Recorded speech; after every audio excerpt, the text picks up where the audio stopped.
The bends is still every diver's worst nightmare. To demonstrate what causes it, I've come to the Diving Diseases Research Centre in Plymouth.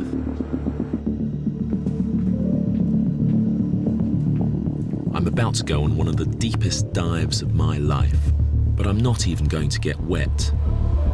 I'm going diving in a pressure chamber, which can replicate the conditions of being deep underwater. So this is the chamber we're going to be diving in today. They're going to fill it with compressed air, get it down to 40 meters. By the time we're down there, the pressure in here is going to be 5 times what it would be at the surface. And although it's going to look the same, to my body, my biology, my physiology, it's going to be a whole new world. Good to go, understood. That'll be minute 25 and we're leaving. To simulate depth, air is pumped into the chamber to increase the pressure. When there's twice as much air inside, the pressure has doubled, and it's equivalent to being 10 meters underwater. As more air comes in, you can even see the effects. Anything with an air pocket in it is squashed. If I didn't clear my ears constantly, my eardrums would burst. It's even too much for some of our cameras. By the time 5 times more air has been pumped into the chamber, we're at the same pressure as we would be 40 meters underwater. Every bit of my body is now being squeezed 5 times harder than it would be at the surface, and that squeeze is affecting me in some unexpected ways. I seem to have developed a lisp at this. I think to do that as well. But what's that about? I don't like that. Seriously, why have I got a lisp? The reason my voice sounds quite so strange is because the air is sufficiently dense at this depth that the speed of sound is faster, the pitch is higher. Not just that, but 2 out of 3 of our cameras have given up, stopped working, so it's going to be a challenging bit of television. And we're now going to sit here for the next half an hour or so and hope that our bodies respond. We're going to hope that our bodies respond better than the cameras do. In addition to my squeaky voice, you may have noticed that I'm having trouble speaking or even thinking clearly. It's because just breathing air at this pressure makes us drunk. It's an effect best demonstrated with a bottle of champagne. So this is a bottle of champagne, normally very fizzy and the sort of thing that you could have a good celebration with. Let's just take the cork off this. And there you go. Very impressively unbubbly bottle of bubbly. And the reason that that's happening, and the reason that this looks like a very unappetizing and flat, look at that. Flat glass of champagne,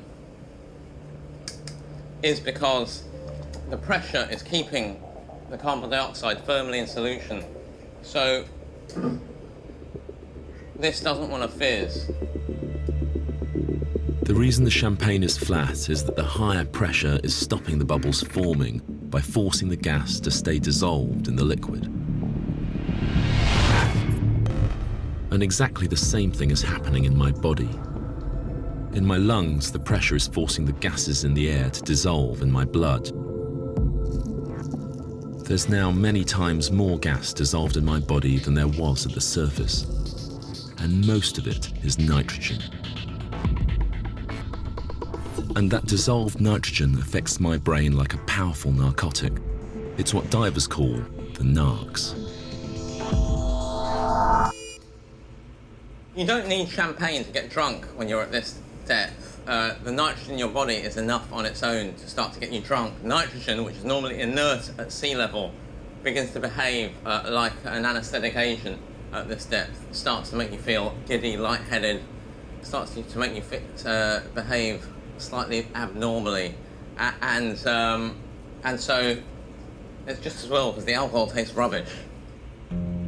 While the narcs are a lot of fun in the controlled environment of the chamber, they can be very dangerous underwater, and the only way to relieve the symptoms is to come to a shallower depth. But it's on the return to the surface that the danger of the bends begins. As the pressure is reduced, the dissolved gas begins to come out of solution again. It's vitally important that we come up slowly to allow the extra nitrogen in my body to be released gradually through the lungs. If we were to come up too quickly, the gas would suddenly come out of solution, forming bubbles in my tissues and blood vessels, like bubbles in champagne. It's those bubbles that cause the bends, and they can have devastating consequences.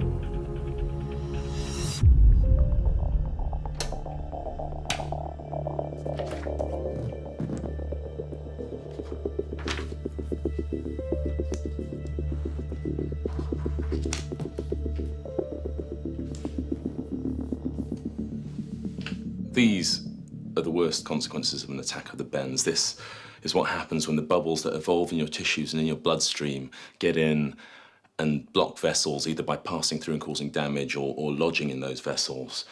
These two pictures are people with brain damage. The white spots you can see here and here are bits of dead brain that's died because it's lost its blood supply. And then down here, you're seeing someone who's had bubbles evolve in their bone marrow, and all those black spots you can see there are areas of expanded gas that are going to cause a lot of pain and problem later on. And most alarmingly of all this, up here, a shot of a brain in a post-mortem, and you can actually see bubbles here expanded in the veins around the brain that have caused a blockage and contributed to this patient's death. These are lethal or potentially lethal injuries.